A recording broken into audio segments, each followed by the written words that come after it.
Hola, hola, ¿cómo están?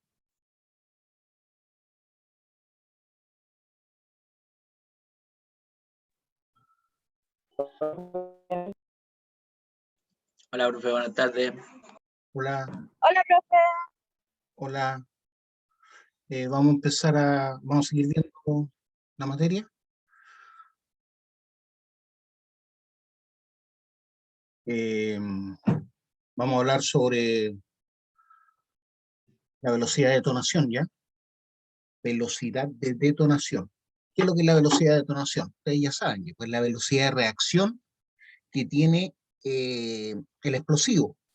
¿Cómo reacciona? ¿A qué velocidad reacciona químicamente hablando? ¿A qué velocidad se descompone? ¿Ya? Pero existe, como les dije antes, la combustión simplemente, que sería, por ejemplo, quemar un palo, quemar un trozo de madera, quemar un papel con un fósforo, eso sería combustión. Pero también existe la combustión lenta, que es la combustión de la oxidación. Cuando un clavo se oxida, se está combustionando muy lentamente, ¿ya? No hay presencia de fuego, pero se está combustionando y se está liberando calor. Todo proceso de combustión, desde el punto de vista químico, es un proceso, exotérmico, o sea, libera calor. La oxidación libera calor. Por eso nosotros tenemos una temperatura, ¿cierto?, de 36, casi 37 grados muchas veces, porque en nuestro cuerpo está ocurriendo combustión lenta, sí, ¿ya? Eh, y eso hace que envejezcamos, ¿ya? Nos vamos poniendo cada vez más viejos entre más vivimos, porque estamos oxidándonos con el tiempo. La oxidación es un proceso de combustión, ¿ya? Así como necesitamos el aire para vivir, que tiene oxígeno, esa es la clave de lo que necesitamos del aire y del oxígeno. Ese oxígeno nos va oxidando lentamente. Y esa oxidación es la que permite, ¿cierto?, que tengamos una temperatura de 36 grados. Porque cuando uno se muere, ¿cierto?, finalmente se enfría el cuerpo y llega hasta la temperatura ambiental que hay. O sea, hay 32 grados, va a llegar a esa temperatura. Si hay 10 grados bajo cero, bueno, no puede bajar más de 0 grados, sabemos, ¿cierto? El agua. Ya. Pero vamos a hablar específicamente de lo que es la velocidad de detonación, ¿ya? Que es la velocidad mayor de combustión.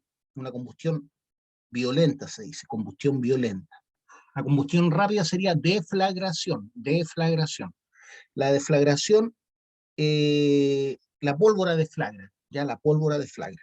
Se mueve alrededor de 0,5 metros por, a ver, se mueve alrededor de 0,2 metros por segundo, 20 centímetros, 30 centímetros por segundo. Esa es la velocidad de reacción más o menos de la pólvora. Pero cuando hablamos de velocidad de detonación, estamos hablando sobre 1500 metros por segundo. ¿Ya? Ya voy a leerles una definición eh, más de libro de lo que es la velocidad de detonación. La detonación de una columna continua de explosivo provocará la transformación del explosivo en un gran volumen de gases a elevada temperatura y presión. La velocidad a la que se produce esta transformación se denomina velocidad de detonación, siendo su unidad de medida metros por segundo. Es importante distinguir entre la velocidad de detonación, que es la velocidad de la reacción química, y otra cosa es la onda de choque que se transmite físicamente. La velocidad de detonación genera la presión de detonación, ¿se acuerdan? La presión de detonación, el principal punto, ¿cierto?, de la presión de detonación, el principal factor es la velocidad de detonación, y además está al cuadrado. Por lo tanto, cuando se transmite esa onda de choque, pero esa onda de choque, ¿dónde comienza? Comienza con la presión de detonación. El explosivo, ¿cierto?, se mueve a varios miles de metros por segundo. Ese golpe que genera en la roca es lo que llamamos presión de detonación. Y esa presión de detonación se transmite en la roca y en el aire también y en el agua como una onda de choque, una onda mecánica, que tiene que ver con la velocidad del sonido. La velocidad del sonido en el aire es de más o menos 1500 kilómetros por hora. pero la roca es mayor, es alrededor de 5.000 kilómetros por hora, ¿ya? Entre más denso sea el medio, la velocidad del sonido se transmite de mejor forma. El sonido se transmite mejor en el agua, por ejemplo, que en el aire, ¿ya? Por lo tanto, una explosión en el agua hace más daño que una explosión en el aire, alrededor. ¿Me están siguiendo? ¿Alguna duda, alguna pregunta? Profe. ¿Sí me dijo algo? La velocidad de detonación es una característica a tener en cuenta en la elección de un explosivo, ¿cierto? Se optará por explosivos que detonan lentamente, o sea, tienen una velocidad de detonación más lenta, dando lugar a que su energía se desarrolle de forma progresiva.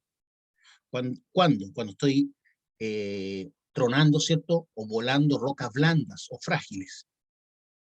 O cuando requiere una fragmentación gruesa del material, voy a utilizar un explosivo de poca velocidad de detonación.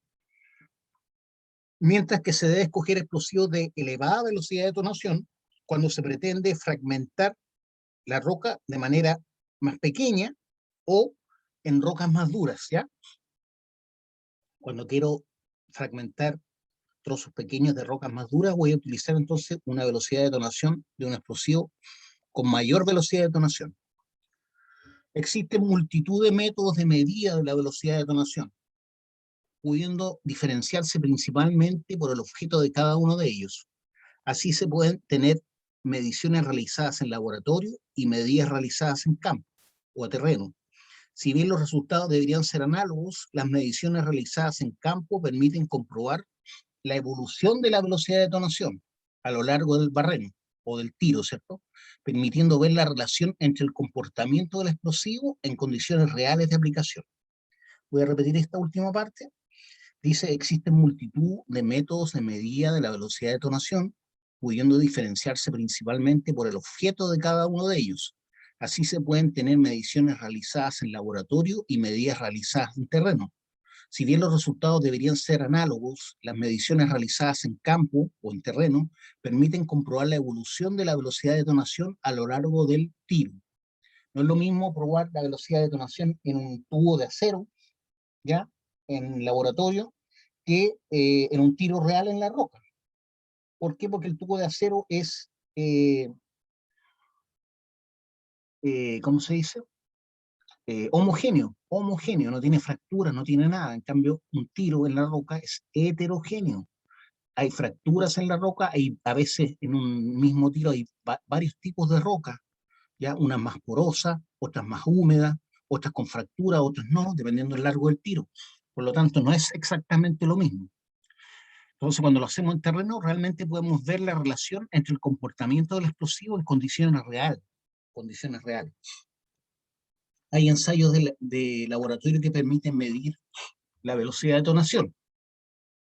Voy a conversarles sobre esto. Los ensayos de laboratorio se basan en la toma de una muestra cilíndrica de explosivo colocada en un cilindro de acero para ejercer cierto efecto de confinamiento, ¿ya? Sobre la cual se colocan dos sensores de fibra óptica, uno al principio y uno al final, separados a una distancia conocida que se conectan a un receptor, de modo que cuando se detona el explosivo es posible apreciar el tiempo que tarda en recorrer, ¿cierto?, el tiro, que en este caso es un tubo de acero. Conociendo la distancia exacta del tubo, ¿cierto?, voy a tener, acuérdense que velocidad es distancia partido por tiempo, ¿ya? Entonces tengo la distancia y tengo el tiempo entre los dos sensores y con eso puedo medir la velocidad de detonación. Este tipo de ensayo tiene la ventaja de que se realiza de manera rápida y sencilla y sobre todo es fácilmente reproducible, por lo que se ha tomado como un método normalizado y estándar de medición de la velocidad de detonación. Esto es según la ley europea UNE EN 13631, ¿ya? La norma UNE EN de Nana 13631. Está vigente del año 2003. ¿Cómo se hace con ensayos en terreno? La gran desventaja de los ensayos de laboratorio es que no pueden llevarse a cabo con una cantidad semejante a la que se emplea en un barreno de voladura real, ¿cierto? Y tampoco puede apreciar cómo una columna de explosivo ha alcanzado el régimen de detonación. Por este motivo se han desarrollado métodos de medida continua de la velocidad de detonación en terreno, por medio de sondas, ¿cierto?, que se colocan en el interior del barreno, que recogen las variaciones de velocidad de detonación a lo largo del mismo. Este método se basa en la colocación de un cable coaxial de resistencia calibrada a lo largo del barreno, cortocircuitando su extremo inferior. El otro extremo de la sonda se conecta a un generador de corriente continua, logrando así tener un circuito eléctrico con el cual es posible conocer su resistencia. Durante el ensayo, el equipo de registro está grabando los valores de resistencia medidos a gran velocidad, incluso hasta 2000 Hz, o sea, 2000 medidas por segundo, 2000 ciclos por segundo.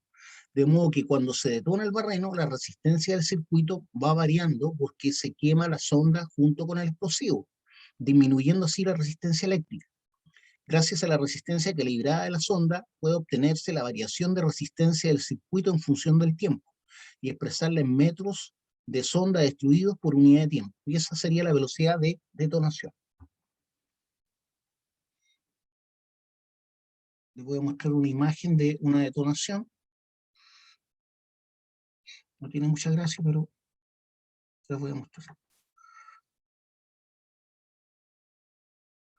Ahí hay una detonación, ¿cierto? Como pueden ver, una detonación a cielo abierto. Esta foto está tomada con tiempo, ¿ya? Porque los tiros no detonan al mismo tiempo. Entonces, seguramente debe ser de un tiempo de exposición de la cámara que permite ver como que salieron todos los tiros al mismo tiempo.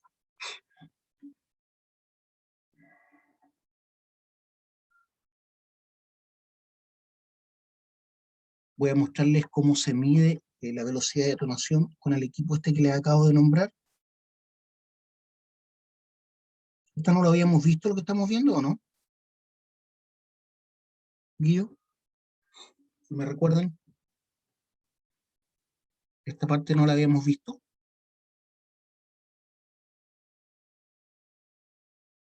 Ya, ahí tengo un tiro, ¿cierto? Vemos el equipo de registro de velocidad de detonación. Se supone que esa parte roja viene a ser lo que permite medir y cómo va disminuyendo la resistencia eléctrica. Acá abajo está el detonador, ¿cierto? Que puede ser un nonel o un detonador eléctrico.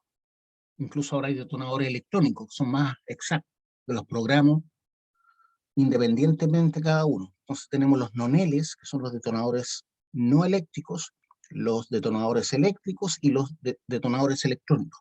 Lo importante es que sea un detonador que tiene un tamaño, les voy a tratar de dibujar, tamaño, es más delgado que un cigarro, más delgado que un cigarro, y tiene un largo de más o menos 6 centímetros, un detonador. Es una cosa como la que estoy dibujando aquí, como un tubo cilíndrico de aluminio, y adentro tiene el explosivo. Y junto con el detonador sale como una especie de cable, ¿ya? Pero no es un cable, en el caso del nonel es un tubo de choque por donde hay explosivo adentro, ¿ya? Entonces el explosivo avanza por el tubo de choque y llega al detonador, ¿ya? El detonador, aparte de tener explosivo, puede tener un retardador, que dependiendo de la velocidad en que se queme ese retardador piroclástico se llama, es para darle más tiempo al detonador. Por ejemplo, en vez de que explote instantáneamente, va a explotar, por ejemplo, a los 2 milisegundos, o a los 4 milisegundos, o a los 6 milisegundos. Entonces, ese retardador piroclástico es lo que le da el tiempo de salida al tiro, porque una vez que detona el detonador, se enciende el booster, en este caso, este booster, se dan cuenta, es un cartucho de dinamita. Entonces tengo el detonador, tengo el cartucho de dinamita, y el cartucho de dinamita es lo que inicia todo el resto del explosivo. Lo que está en azul se supone que es el ANS, ¿ya? Lo que está en azul se supone que es el ANS. Y aquí no tiene, si se dan cuenta ustedes, no tiene taco. Un tiro real debería tener taco, ¿ya? ¿Por qué? Porque esto se está siendo usado para medir la velocidad de detonación. Por eso no tiene taco, ¿ya? y se dañaría seguramente la resistencia esta al ponerle el taco. Pero un tiro real tiene taco, ¿ya? En este caso, yo le estoy dibujando el taco para que vean cómo se carga un tiro real. Estoy usando esta imagen para ver cómo se carga un tiro real. Eso que dice explosor vendría siendo el cable o tubo de choque que tiene el explosivo por dentro, ¿ya? Eso avanza a 2000 metros por segundo. Lo que aparece como explosor es como un cable, les decía, blanco, que por dentro no tiene metal, tiene una columna de explosivo delgada, y ese explosivo avanza a 2000 metros por segundo, llega al detonador, detona el detonador inicia el booster, que puede ser una APD o un cartucho de dinamita, y el cartucho de dinamita inicia la columna de ANFO. El cartucho de dinamita inicia la columna de ANFO. Pero en este caso, esto se está mostrando para entender cómo se mide la velocidad de detonación en terreno, ¿ya? Pero lo utilizamos nosotros, este mismo dibujo, para enseñarles cómo se carga un tiro. Entonces, ¿qué bastaría para que ese tiro no detonara? ¿Cómo hacen para que no detone ese tiro?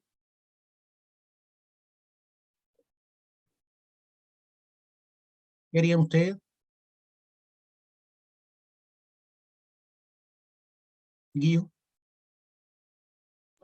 ¿Cuál era la pregunta, profe? ¿Qué hace para evitar que detone ese tiro? Imagínense, está en peligro, es un tiro que está puesto en su casa. ¿Qué hace para evitar que detone ese tiro? ¿Qué puede hacer?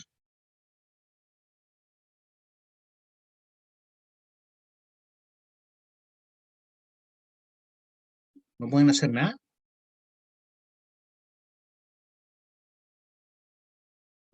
Llaman al GOPE. Lo único que tienen que hacer es sacarle el detonador, eso. Nada más. Al sacar el detonador, ya evita que se inicie, porque el detonador inicia el cartucho y el cartucho inicia la columna, ¿cierto? Entonces, lo que hay que hacer, por ejemplo, cuando hay una dinamita encendida, simplemente sacarle el detonador o sacarle la mecha. A usted le llega un paquete de dinamita encendido con una mecha a fuego, lo único que tiene que hacer es sacarle la mecha, nomás, nada más. Y con eso evita que explota. Nada más. No hay que salir corriendo ni tirarlo como lo muestran en las películas. ¿Ya? ¿Dudas, preguntas de lo que les acabo de mostrar? ¿Dudas, preguntas? No, profe. Ya, vamos a seguir entonces. Voy a parar de compartir. Voy a seguir mostrándole. Hay los equipos que se utilizan para la detonación. Se lo voy a mostrar ahora también. Se me olvidó mostrar eso.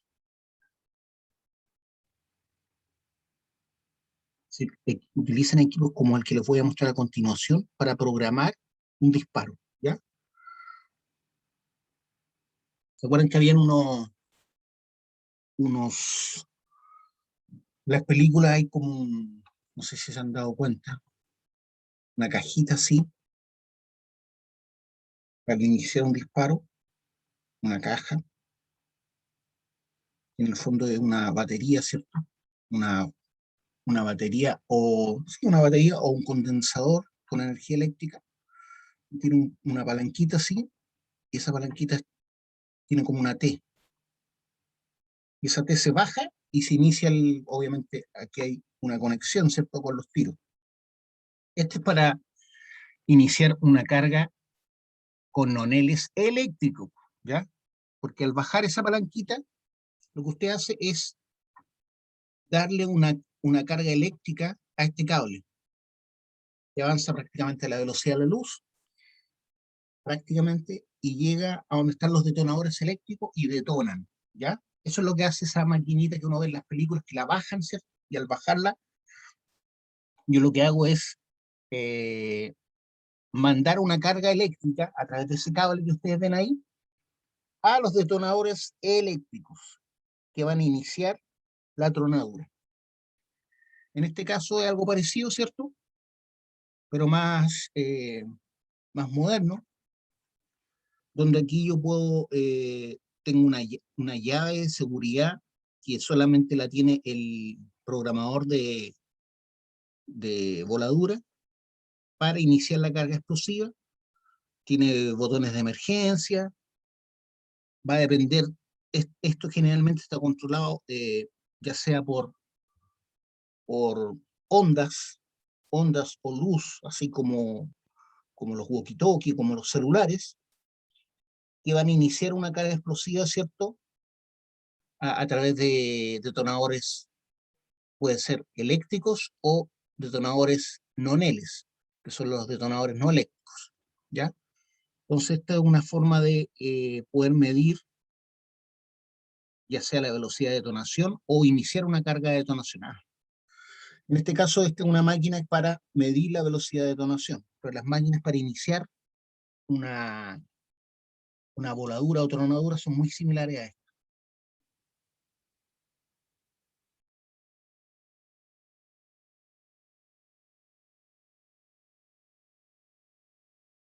Vamos a mostrar ahora, vamos a hablar más bien dicho lo que es la densidad. ¿Vale? Hablamos de la velocidad de detonación, que sabemos que es un factor clave, ¿cierto?, para generar presión de detonación, el golpe inicial, el impacto inicial que quiebra la roca, pero el otro factor importante para la presión de detonación es la densidad. Entonces vamos a hablar de la densidad del explosivo. La densidad es una característica muy importante de los explosivos industriales. Depende del tipo de componentes empleados en su fabricación, ya que cuanto mayor es la densidad del explosivo, mayor es la concentración de carga para un diámetro de barreno no determinado. Por lo tanto, generalmente, más denso sea un explosivo, más potente es. La densidad relativa de los explosivos está comprendida normalmente entre los 0,8, bueno, en el caso del ANFO 0,78, y 1,5. O sea, la mayoría de los explosivos tienen una densidad entre 0,8 y 1,5 gramos por centímetro cúbico.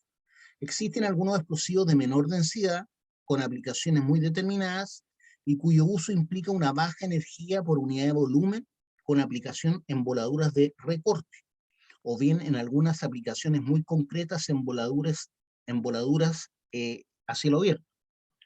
La densidad es también un parámetro a tener en cuenta en la carga de los tiros, con agua en su interior.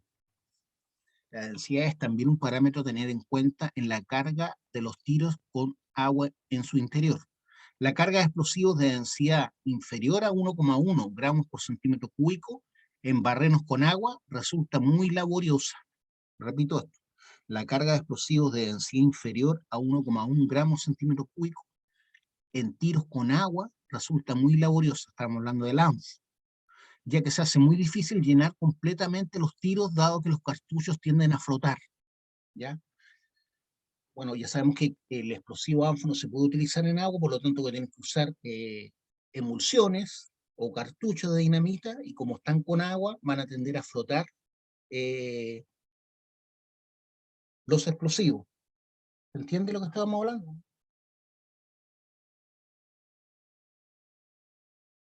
¿Alguna duda, alguna pregunta de lo que es la densidad?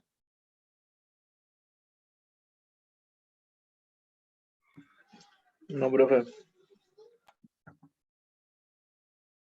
Les voy a definir ahora lo que es diámetro crítico. No sé si le había hablado ya del diámetro crítico.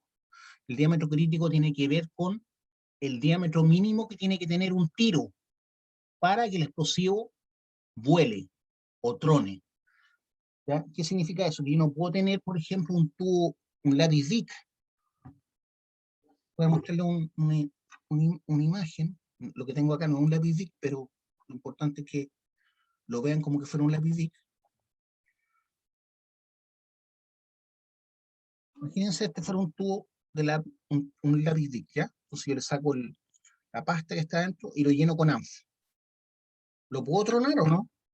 ¿Qué creen ustedes? Colocándole un detonador, irá a tronar, irá a volar el ANFO. No. No, porque el diámetro crítico del ANFO es de como media pulgada. Media pulgada. ¿Qué significa eso? Que bajo media pulgada el ANFO no va a detonar, no va a detonar. ¿Ya? Puede que se queme nomás, o puede que ni siquiera se queme. Entonces, ojo con eso. Eso es lo que hablamos de diámetro crítico. Lo voy a definir ahora como definición de libro. El diámetro crítico es el diámetro de una carga cilíndrica por debajo del cual, se refiere al diámetro, ¿cierto? Es el diámetro de una carga cilíndrica por debajo del cual la onda de detonación no se propaga, o lo hace a una velocidad muy inferior a la nominal. Entonces, bajo el diámetro crítico, todos los explosivos tienen un diámetro crítico, ¿ya? Todos. La dinamita, las emulsiones, el ANF, todos tienen un diámetro crítico. Entonces, el diámetro crítico es el diámetro de una carga cilíndrica por debajo del cual la onda de detonación no se propaga. O si lo hace a una velocidad muy inferior a la nominal. Muy inferior a la nominal. Ya, chiquillos, por hoy día lo vamos a dejar hasta acá. Tenemos una hora más de clase. No sé si tienen alguna pregunta, alguna duda. No, profe. Ninguna. Ya, pues nos estamos viendo entonces. Saludos, cuídense. Chao, nos vemos.